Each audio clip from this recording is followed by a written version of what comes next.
Burning Man 2025, Shadow Language, Murder, and Navigating the Dream. This video is brought to you by mkwann, Underworld Investigator to the Stars. Part 1, Observing the Context. I have some viewing recommendations. First, pay attention. Ponder what you hear, but resist the urge to name it. The goal is to navigate with discernment instead of judgment. Identifying contradiction is much more significant than whether or not you agree or disagree or like or don't like. Strive for detached engagement. We'll begin with the preface. Twilight language and green language are largely synonymous terms for the secret, symbolic, intentional communication used in esoteric traditions like alchemy, tantra, and Kabbalah. They both refer to the use of opaque language, metaphor, gesture, and code to conceal secret or sacred knowledge from the uninitiated, while simultaneously conveying meaning to those who understand the sub rosa, or hidden context. Here's a little chart comparing the two. You might want to pause and go over this if these are new concepts to you. The definition of Twilight language just provided is a little bit more generic and historical. Author and researcher Michael Hoffman uses Twilight language often, and this here is from the back of his book titled Twilight Language.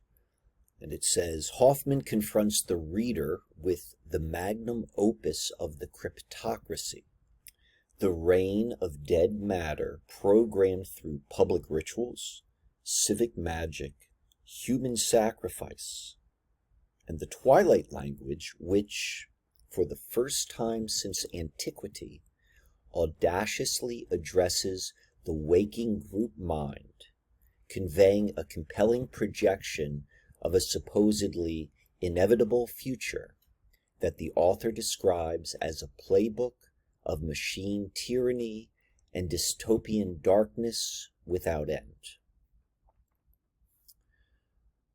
I have followed Michael Hoffman's work for almost 20 years now, and he has an influence in my understanding of reality, but my take is slightly different.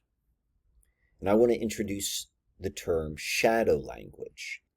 Shadow language is an all-encompassing term which refers to a mode of communication, being able to convey information which is hidden to the uninitiated and clear to those who can hear it. And shadow language includes twilight language, green language, language of the birds, but at its foundational level, it is communication with life, or with the mystery, or with God itself. Shadow language also speaks through popular culture, or the container of the cryptocracy, but it speaks loudest through personal experiences. When it speaks through personal experiences, this is known as synchromysticism.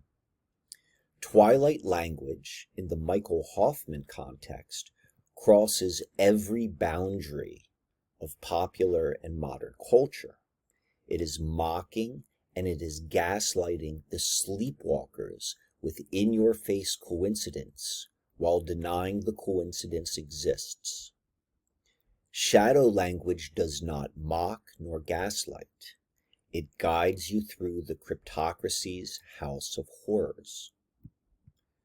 The cryptocracy is within life. It is not separate from it.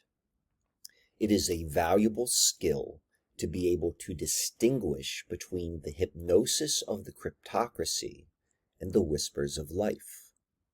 When this skill is developed, you will discover that shadow language is the mystery itself revealing its secrets. This is theater. This is dream, and every human being is both actor and audience. But mystery still remains. If we are actor and audience, then who is the director, and where is the stage? Final words before I begin the presentation. I'll be discussing the deaths of what I'm assuming were actual human beings. I mean no disrespect to anyone connected to these individuals. Personally, I don't think of death as a bad thing, as much as it is a part of the experience of being here. Death is only difficult for the survivors.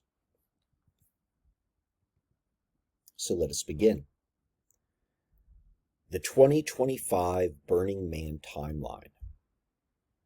These are the key markers. It began on August 24th. The first event of note is the birth of baby Aurora on August 27th. The second event is the coinciding of the burning of the effigy and the discovery of a murder victim. Both of these happened on August 30th, around 9 p.m. And then the conclusion of the Burning Man festival on August 31st. But before we dig into Burning Man 2025, we must go back 9 months. On November 22nd, 2024, I released a video on YouTube titled Day of the Dead Continues, Johnny Cash, Burning Man, and the Silver Bullet Band.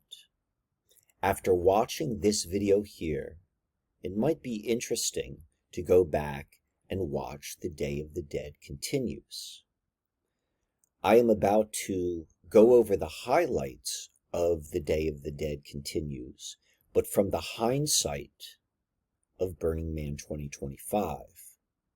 When Day of the Dead Continues was originally recorded and released in November 2024, I had no idea of the events that would transpire.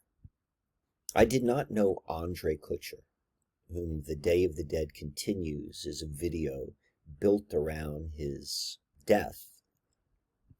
I did not go looking for this story. This story found me. On November 8th of 2024, I received this text, and it says, I need your help with my nephew. His best friend Andrej was brutally murdered in Reno last Saturday night. I think that a conversation with you would be very helpful. I received this message when I was in Austin, Texas. In fact, when this message came through, I was with my friend Emily Moyer, whom some of you may know, and she had brought me to the top of the Doug Somm Hilltop. This is a picture of the Doug Somm Hilltop in Austin, Texas, and the reason why Emily brought me there was because of its obvious resonance to High Point Scenic Vista at the Susquehanna River in the 40th parallel, a place that has great significance in the work which I do. Doug Somm Hilltop is a literal memorial to a deceased Austin musician. It is a death mound. And the timing of when Emily and I were there was just in the shadows of the completion of Samhain, or the Day of the Dead. And that was tied into the story here on Andrej. But deep in this telling of Andrej's story was his connection to Burning Man. And this here is from Andrej's obituary. Andrej's greatest joy was working over 10 years at Burning Man in Nevada.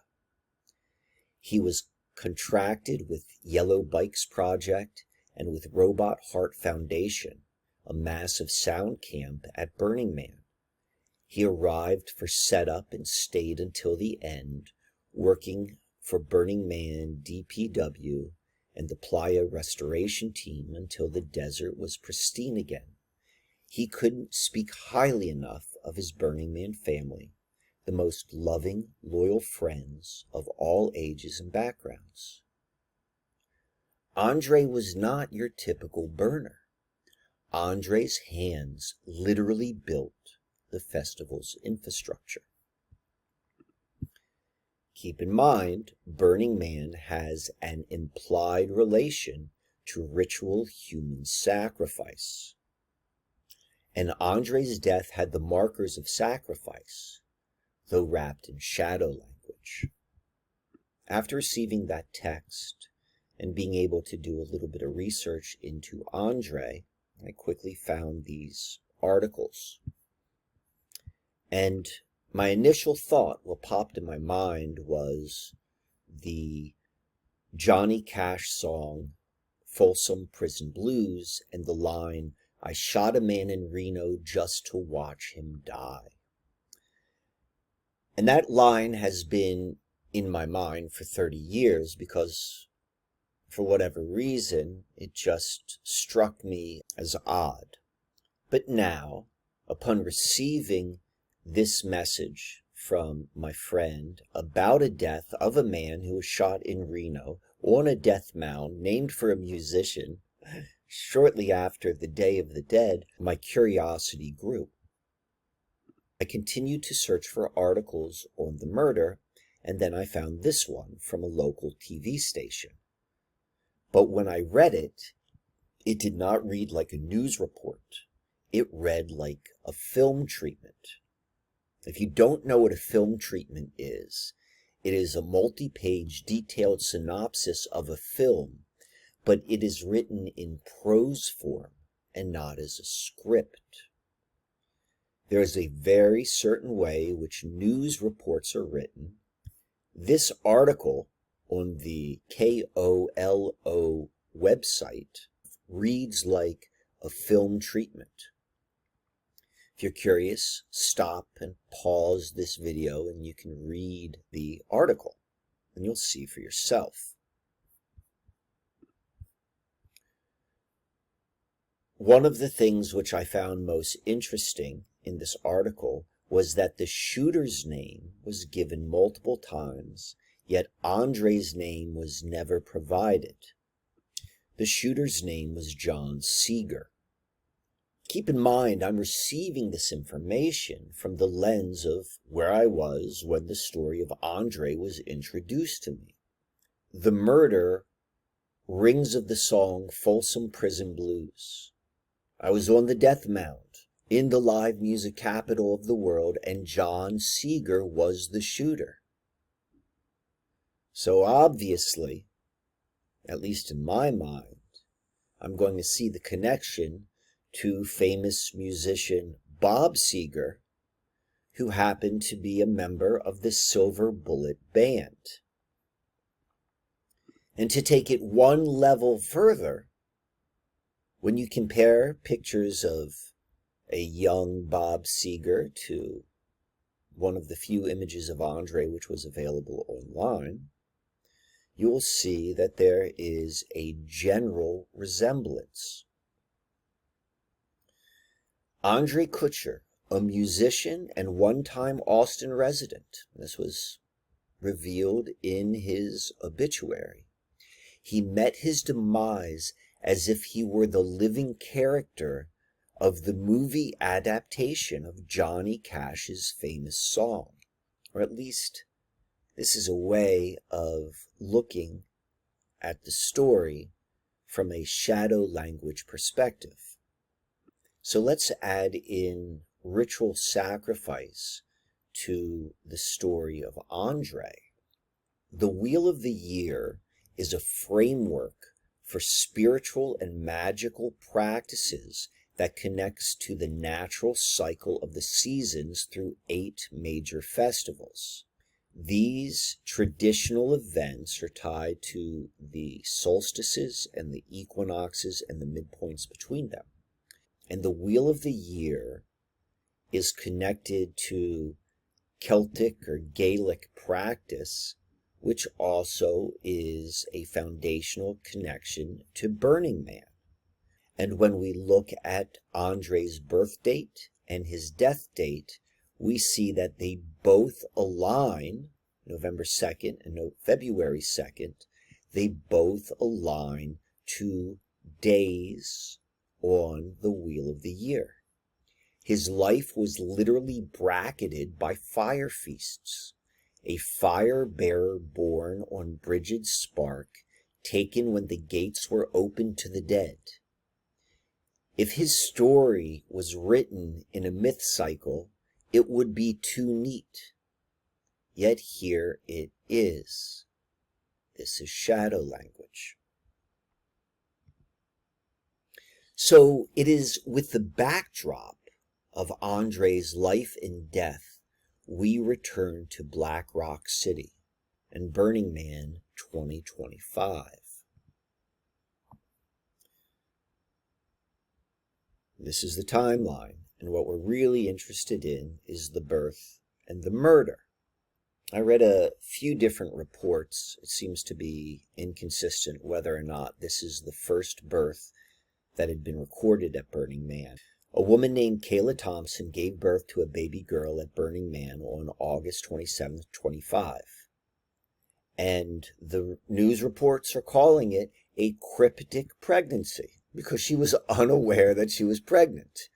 Keep in mind that there were 278 days between the release of that Andrej video and Aurora's birth date. And 278 days is really, really close to the average human gestation period of 280 days, or the time period it takes from conception to birth.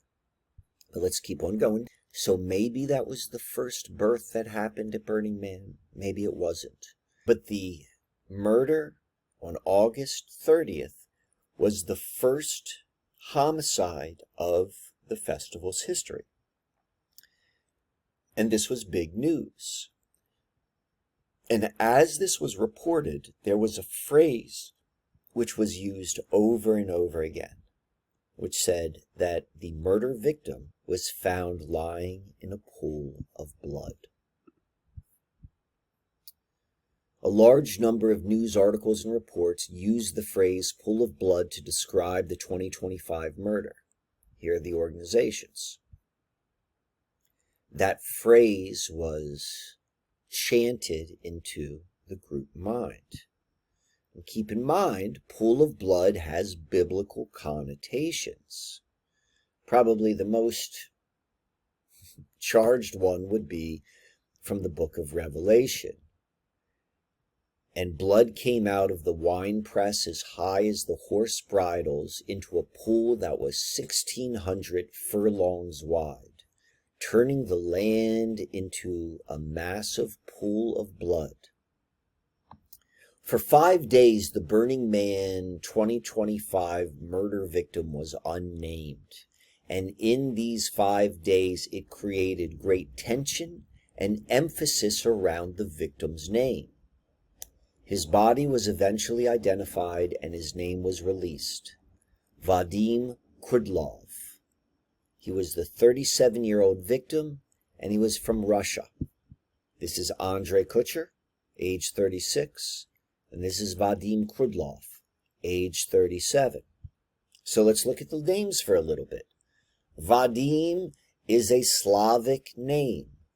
Krudlov, a Slavic name. Andrej, spelled with a J, is a Slavic name, and Kucher is a Slavic name. According to Google, Slavs make up about 4% of the world's population. So just doing some basic math, there is a 0.15% likelihood that both of these victims would have Slavic names. But what I don't know how to calculate is the probability that both Andrej and Vadim had fathers of the same name. And now we'll begin to wrap up this part 1 there are actually two pop culturally famous musicians whose last name is Seeger, and they both connect to Johnny Cash.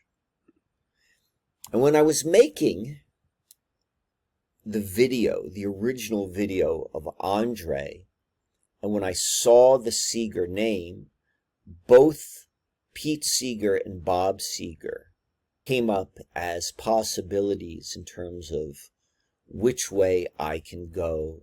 And I eventually went down the path of Bob Seger for obvious reasons. The Silver Bullet Band, and then also the fact that he and Andrej looked alike. But Pete Seeger remained in my mind. In fact, I did a whole bunch of research on Pete Seeger at that time. And I remember thinking that there is something significant to Pete Seeger, because as this was occurring, there was a popular movie that was in the theaters at the time. It was a biopic on Bob Dylan's life, and one of the characters in the movie was Pete Seeger. I was just aware of that, and I held that off to the side in my mind, but I didn't put much emphasis on it until now. The Pete Seeger connection finally becomes clear. So I ask you, who's directing this movie? So we've reached the end of part 1. Part 2, we'll be looking into the timing of Burning Man 2025 against the backdrop of the mainstream news stories that were coinciding with this event, which includes topics of AI, Trump politics and policies, and the war between the Slavic people, the Ukraine and Russian war.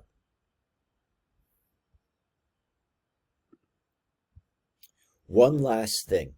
If my approach speaks to you, or if you simply want to support my work, I invite you to follow the link in the notes to my downloadable course, Grounded Consciousness. This course weaves together astronomy, astrology, consciousness, history, and conspiracy. It isn't about giving you new beliefs, it's about stripping away the false ones.